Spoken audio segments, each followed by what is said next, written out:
Welcome back to Rust Rescue. We have done a ton of work on our 72 Pontiac Le Mans GTO, and the next step is to install the new wiring harness. But before we do that, we need to wire brush the whole inside, and that is messy, messy work. We don't want to do it in the garage. We want to do it out here in the open air. So I'm going to head into the garage, get the guys, we're going to push that car out and get to work.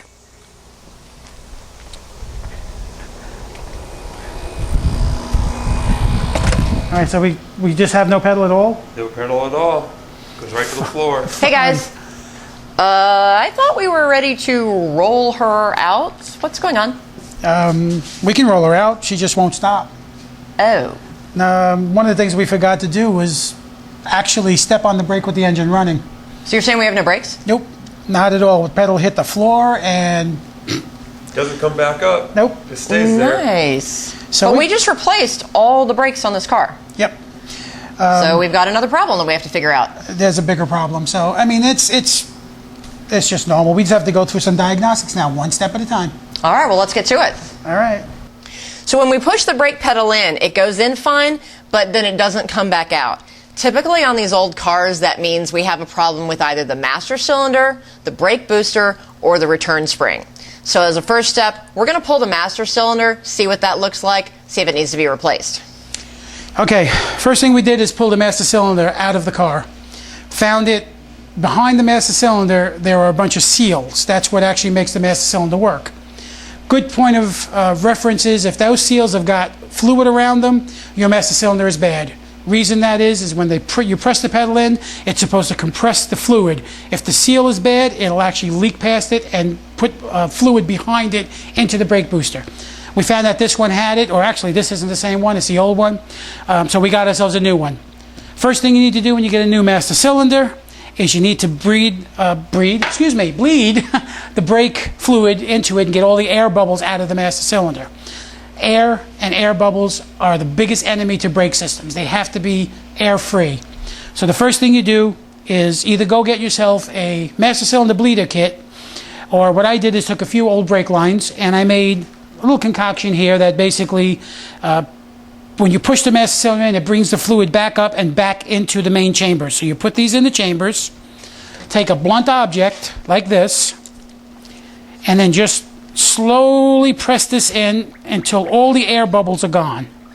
Okay, now that you've done that, you've taken all the air out of the master cylinder, and that's the way it should be. So basically, don't forget to refill the chambers. This way there's enough fluid in there. Don't overfill it. And remember that there's a lot of fluid in these hoses, so be real careful or you're going to make yourself a mess. Then recap it, close your master cylinder, and now you're ready to move it. Unless you seal it up, when you try to move it, it'll go everywhere like you just saw it done. But once we do this now, let's go check the brake booster, make sure that's okay, and go down the line. So let's go to see the brake booster is good first. Okay.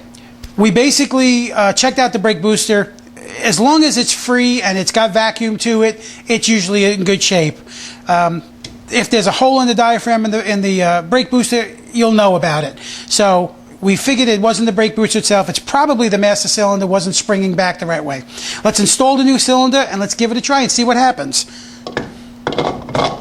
All you basically do, slide your cylinder on, replace the two bolts that came off.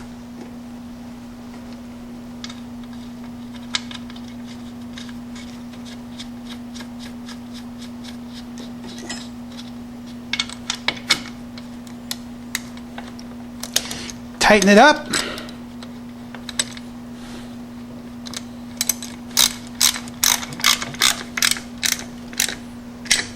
Make sure you tighten the bolts evenly.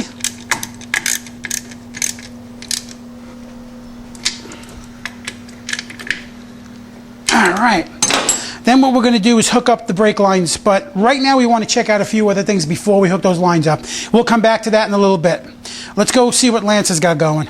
Alright, the next thing we did is we took the proportioning valve off the vehicle, found out that it was not clogged, cleaned it up, put it back on. Now the next thing we have to do is go through the lines and make sure they're clear as well. All right, the first thing we did is we bled the front brakes and everything came out nice and clear and no air bubbles. So now we looked at the back brakes and sure enough, nothing came out of those at all, bone dry.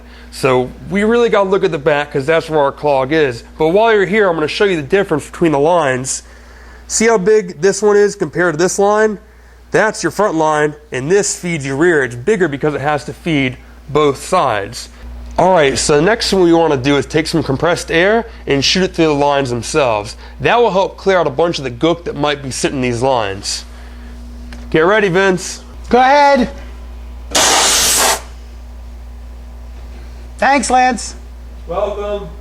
Judging by the fact that Vince got sprayed in the face with brake fluid means that the fluid is at least getting all the way back to the T-block. So now we have to test if the block itself is clogged. So what you want to do is disconnect the lines that run from the T-block to your two rear wheel cylinders. That way you can run air through it and see if anything gets through. We did that, nothing got through. So we pulled the T-block out and I'm going to check to see if this is clogged. I'm just going to run a wire through it here and see if it goes through. No, it doesn't. So this baby is pretty well clogged. So since this is a fairly inexpensive part, we're not going to bother to try and clean this out and salvage it. I'm just going to get on the phone to the part stores, see if we can find a new one.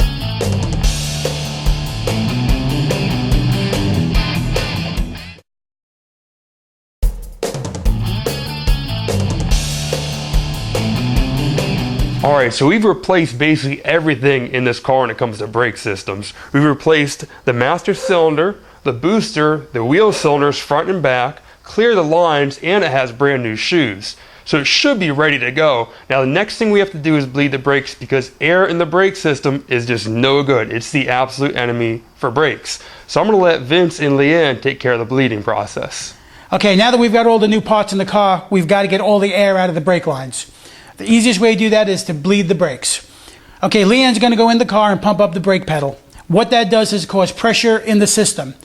Once she's got that pedal as high as it'll go, you go to the bleeding line and you basically crack the line and let all the air out. You'll see it come out looking like foam almost.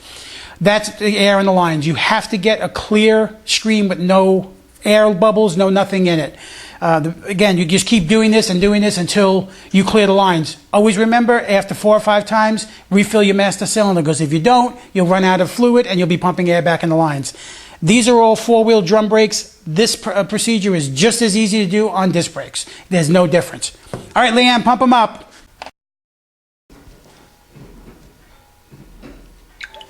Okay, hold it down. Pump it up.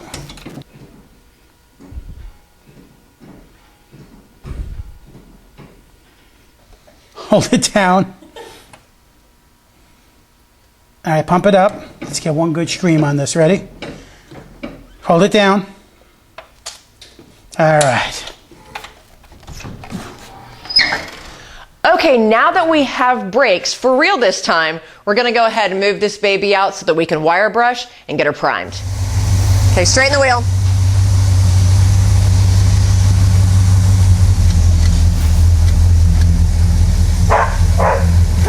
Those are good brakes now. Okay, good. Woo! All right, it runs. It's alive. Before we hit the interior of our Le Mans with the primer, I'm going to take a wire brush to it. This is going to get rid of all of our surface rust so that we have a better surface to work on, and it's going to prevent it from rusting going forward. Now, this is a really, really messy process. It can also be a little bit dangerous with all the dust particles flying in the air, so you want to wear long pants and long sleeves, or, since I didn't do that, I am going to don one of our lovely little suits here just to protect my clothes and my skin. And you also don't want to be breathing in all that dust. So you want to at least use one of these little paper masks. I'm going to go full bore and use a full mask because I have asthma and I just really don't want to risk any of these particles getting into my lungs. And afterwards, this is going to make a really awesome Halloween costume. And don't forget your eye protection, of course. So I'm going to suit up and get started. Yeah, this is going to be awesome because it's huge. I'm gonna look like the Stay Puft Marshmallow Man when I'm in this.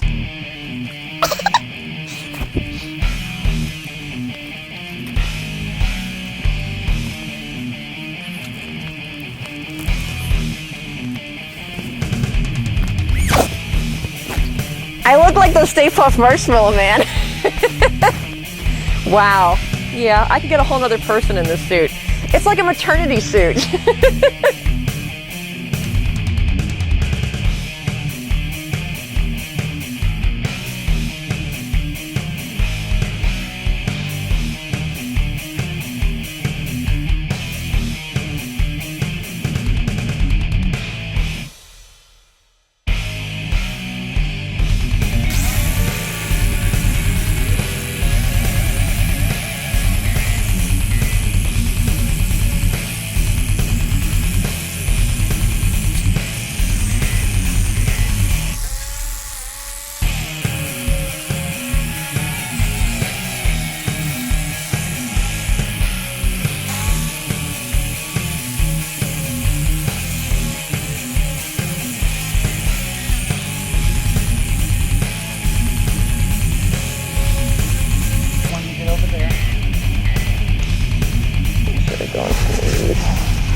Don't forget to vacuum out the interior when you finish your wire brushing. Otherwise, all this dust is going to get into your primer. So I'm going to turn on our shop back here and clean up.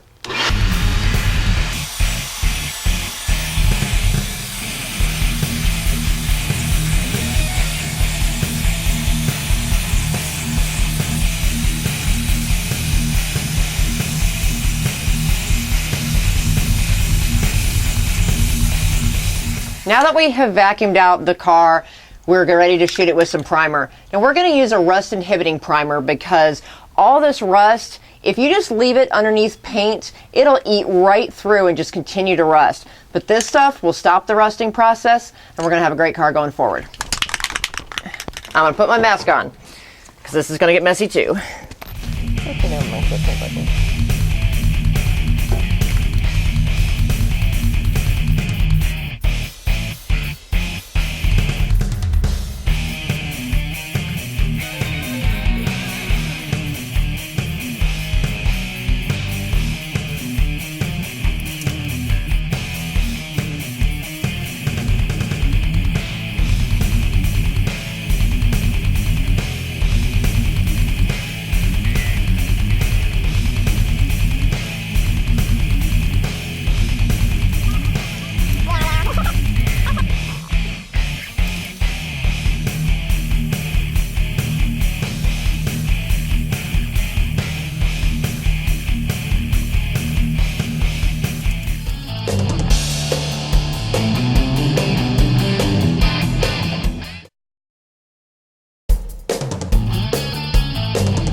While we're waiting for the primer to dry on our Le Mans, we're going to go ahead and work on the Nova. We need to pull the engine out.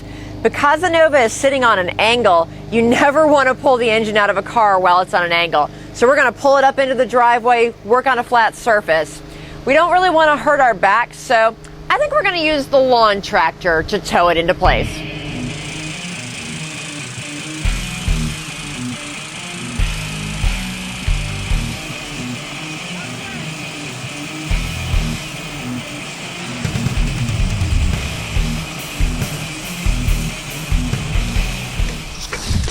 All right, with all the cappuccino mix that's in this motor, we've decided to pull it out.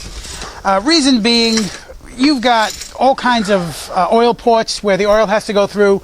A lot of that stuff could be dried now and it could be blocking them. If that happens, you'll spin bearings, you'll throw a rod, you'll just have a mess and you'll wind up having to pull this motor out again. So let's just basically pull it out, get it over with, get a fresh motor put in, and then start to customize this puppy. What do you say? Let's do it. All right. All right, we've got the car jacked up and we just put some jack stands under here. You never want to work on your car just under a jack because that thing could collapse and it could kill you. So always be sure to use your jack stands. We've also got wheel chucks behind the rear wheels because we put this baby in neutral, and once it's in neutral, it can just roll right on down the hill. So use your wheel chucks, use your jack stands, and don't forget to put on the e-brake. Work safe. So what I'm working on right now is taking the 4 bolts out of the bell housing that connect the bell housing to the block. Now after that, we have 6 bolts that go from the torque converter to the flywheel. Now one thing you want to make sure is when you pull the engine out, the transmission is going to dip down, and if it dips down, what's going to happen is you're going to get transmission fluid everywhere. It's going to look like a murder scene. There's going to be red fluid everywhere. So with that said, you want to hold it up with a jack. Put a jack near the front and just hold the front of the transmission up in place. That way it doesn't tilt down on you. Now the other thing we have to do is take these clamshell mounts. There's 1 bolt that goes right through. We got to undo those, pull them straight out, and we'll be ready to go.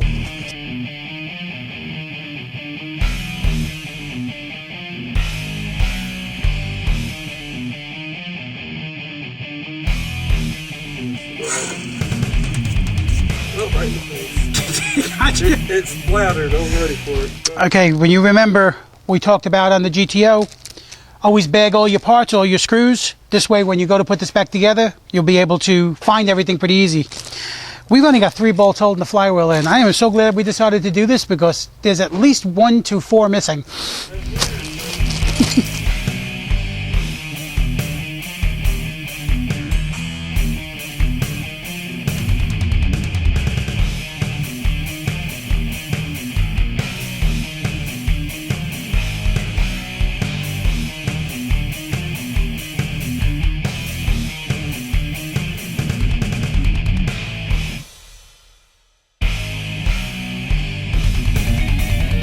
Okay, being that we pulled the heads off of this thing, we actually hooked the bolts up to the old head bolts themselves.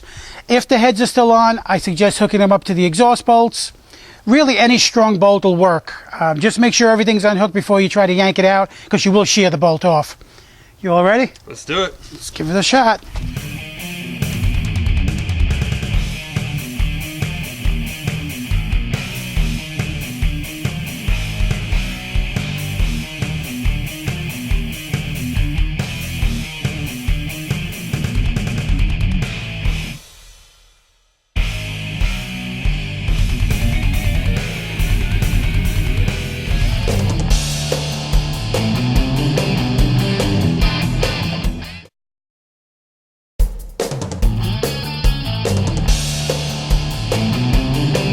Okay guys, we're going to do a rebuild on that 350 motor we pulled out of the Nova the other day.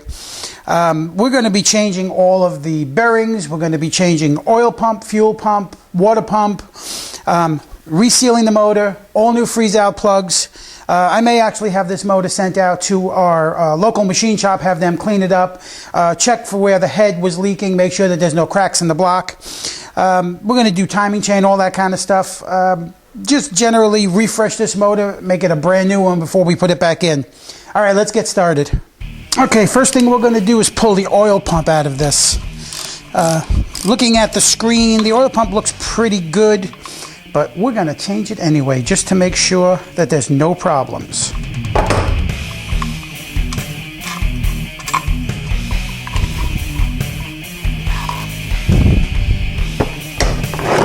Next, we're going to take out all of the rods with the pistons, check all the bearings, make sure there's nothing that's spun. Motor looks pretty clean, which tells me that somebody actually rebuilt this motor before we got it. Either way, we're going to refresh it anyway.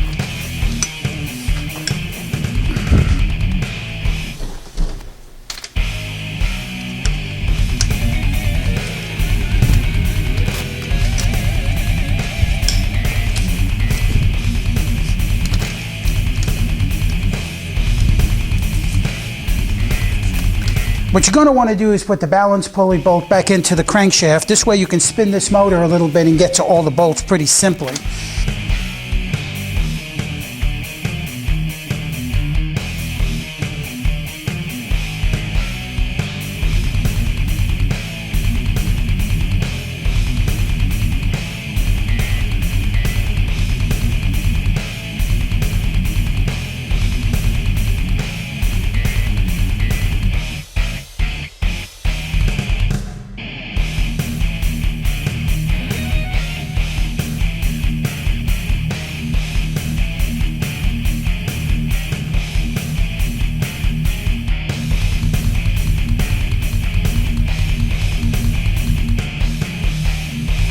Okay, the next step you want to do is these pistons and rods have got to go back in the exact same spot that they came out of. So what I do is I'll mark lines on them. 1 for the first piston, 8 for the 8th, and everything in between. This way we won't mix them up. You got to make sure the right cap goes on the right rod, otherwise you're going to have the machine. They may be, bind up on you. There's a bunch of things that can go wrong. Let's mark them, make sure that they are the same.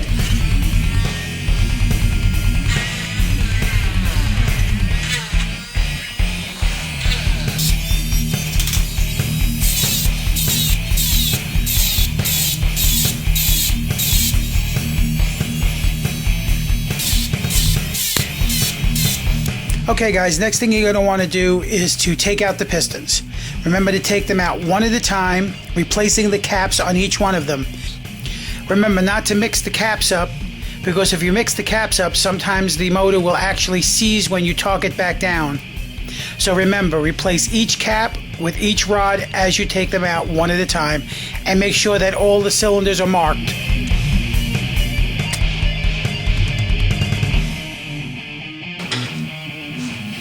Now you're going to want to use a pry bar to get these off, but you also want to take it easy.